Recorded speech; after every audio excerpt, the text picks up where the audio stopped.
Breaking news చూస్తున్నారు. Russia Ukraine మధ్య యుద్ధం తారాస్థాయికి చేరింది. అయితే రీసెంట్గా కూడా రష్యా డ్రోన్లతో మిసైల్స్తో ఉక్రెయిన్ పైన భీకర దాడి చేస్తుంది.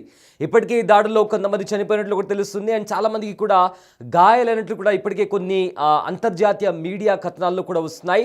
అయితే జూన్ 1 మే 31 రోజున కూడా ఉక్రెయిన్ రష్యా మీద మెరుపు దాడి చేసింది.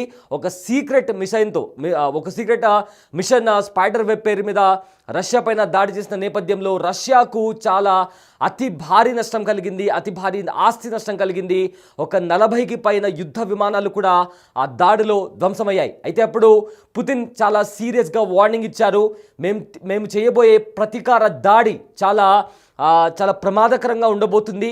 మేము కొట్టే దెబ్బకు ఉక్రెయిన్ అంతా కూడా అల్లాడిపోతుంది అంటూ కూడా పుతిన్ చాలా సీరియస్గా వార్నింగ్ ఇచ్చారు. సో అదే పుతిన్ చెప్పినట్లుగానే రష్యా ఉక్రెయిన్ పైన భీకర దాడులు చేస్తుంది. అయితే తాజాగా ఉక్రెయిన్ రాజధాని అయిన కీవ్ని కూడా టార్గెట్ చేస్తూ కూడా రష్యా మెరుపు దాడులు చేసింది. మంగళవారం రోజు కూడా ఉక్రెయిన్ పైన డ్రోన్స్తో మిసైల్స్తో కూడా మెరుపు దాడులు చేసింది రష్యా. అయితే రష్యా మంగళవారం తెల్లవారుజామున ఉక్రెయిన్ రాజధాని కీవ్తో పాటు మరో ప్రధాన రేవు పట్టణమైన ఒడేసాపై కూడా దాడికి పాల్పడింది. ఈ దాడిలో 3 మరణించారు, 13 మంది గాయపడ్డారు. అయితే గడిచిన 3 ఏళ్ల యుద్ధంలో రష్యా జరిపిన అతిపెద్ద దాడుల్లో ఇది ఒకటని ఉక్రెయిన్ అధ్యక్షుడు జెలెన్స్కీ కూడా వెల్లడించారు. రష్యా దళాలు ఈ దాడిలో 315 డ్రోన్లు, 7 మిసైల్స్ని కూడా ప్రయోగించాయని కూడా ఆయన ఒక ప్రకటనలో పేర్కొన్నారు.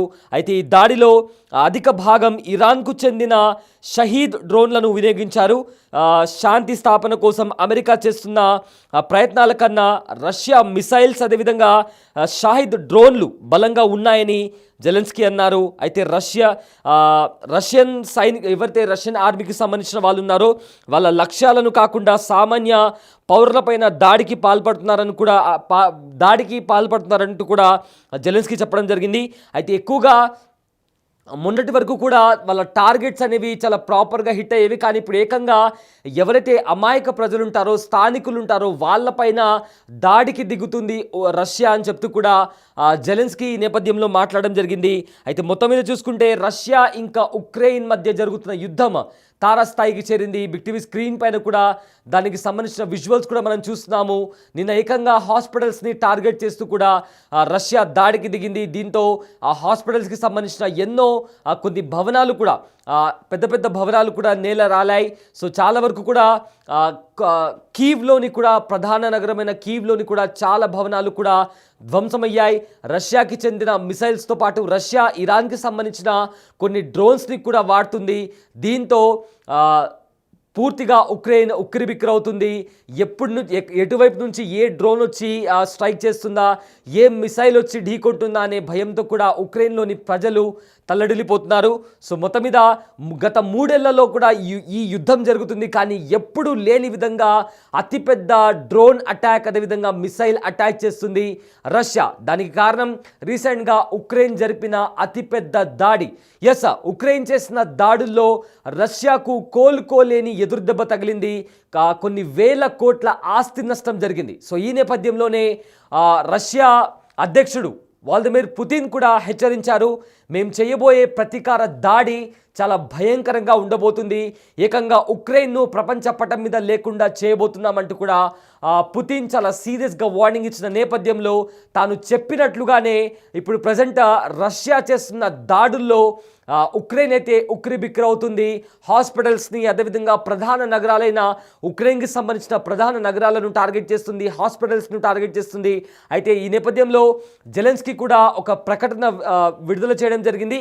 ఎక్కువగా ఏవైతే శాంతి చర్చలు జరుగుతున్నాయో వాటికన్నా రష్యాకి సంబంధించిన మిసైల్స్ కావచ్చు, డ్రోన్స్ కావచ్చు, అవే ఎక్కువగా సక్సెస్ అవుతున్నాయంటూ కూడా ఉక్రెయిన్ అధ్యక్షుడు జెలెన్స్కీ కూడా చెప్పడం జరిగింది. అయితే అక్కడ రష్యా దాడి చేసిన తర్వాత అక్కడ ఎలాంటి సిచ్యువేషన్ కనిపించిందో ఒకసారి చూద్దాం.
ఎస్, విజువల్స్ చూస్తుంటే మనకు చాలా స్పష్టంగా అర్థమవుతుంది ఏ రకమైన దాడులు రష్యా ఉక్రెయిన్ పైన చేస్తుందో చాలా స్పష్టంగా అర్థమవుతుంది.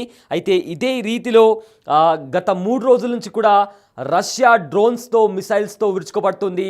ప్రధాన నగరం ఉక్రెయిన్కి ప్రధాన నగరమైన రాజధాని అయిన కీవ్ పైన కూడా అతిపెద్ద దాడి చేసింది రష్యా.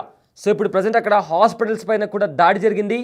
దీంతో ఏదైతే డ్రోన్ అటాక్ జరిగిందో, సో ఫస్ట్ గత 3 ఏళ్లుగా ఈ యుద్ధం జరుగుతోంది. అయితే ఎన్నడూ లేని విధంగా అతిపెద్ద దాడి ఉక్రెయిన్ ఒక సీక్రెట్ మిషన్తో, ఏవైతే స్పైడర్ వెబ్ అనే మిషన్తో కూడా రష్యా పైన దాడికి దిగింది.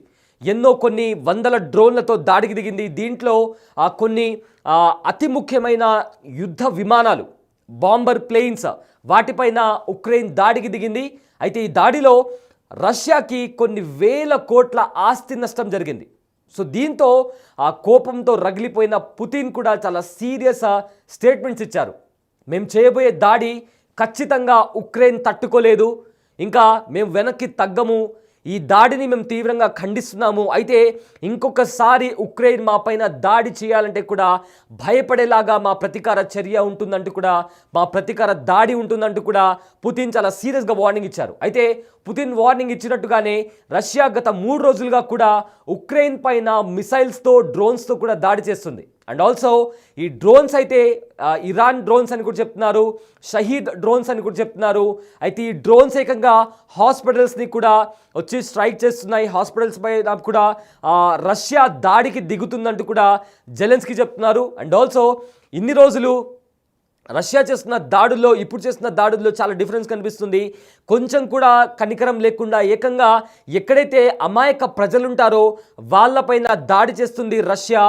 రష్యా ఉగ్రవాద చర్యకు దిగుతుందంటూ కూడా జెలెన్స్కీ చాలా సీరియస్గా ఆయన ఒక స్టేట్మెంట్ ఇవ్వడం కూడా జరిగింది. అయితే ఇప్పటికే ఇరు దేశాల మధ్య కూడా శాంతి చర్చలకు సంబంధించి కూడా రీసెంట్గా కూడా ఏదైతే ఉక్రెయిన్ దాడి చేయక ముందు కూడా ఆ రోజు టర్కీలో రష్యా ఇంకా ఉక్రెయిన్కి మధ్య శాంతి చర్చలు జరగాల్సిన నేపథ్యంలో ఉక్రెయిన్ దాడి చేసిన తర్వాత టర్కీలోని ఇస్తాంబుల్లో జరగాల్సిన శాంతి చర్చలు కూడా విఫలం కావడంతో, ఆ శాంతి చర్చల్లో ఎలాంటి రిజల్ట్ రాకపోవడంతో కూడా ఈ యుద్ధం అనేది మరింత తారస్థాయికి చేరింది. 2 దేశాల మధ్య కూడా భీకర దాడులు జరుగుతున్నాయి. అయితే ఉక్రెయిన్ కూడా ఆ డ్రోన్ అటాక్ తర్వాత ఏదైతే కొన్ని ప్రధాన నగరాలైన రష్యాలోని కొన్ని ప్రధాన నగరాలపైన కూడా దాడి చేసింది. అండ్ ఆల్సో ఏదైతే మాస్కో దగ్గర ఉన్న ఒక వంతెన, వెపన్స్ని సప్లై చేసే ఒక వంతెనని కూడా ఉక్రెయిన్ దాడి చేసి ఆ వంతెనని కూడా ధ్వంసం చేసింది. సో దీంతో మరింత అగ్గిరాజేసింది.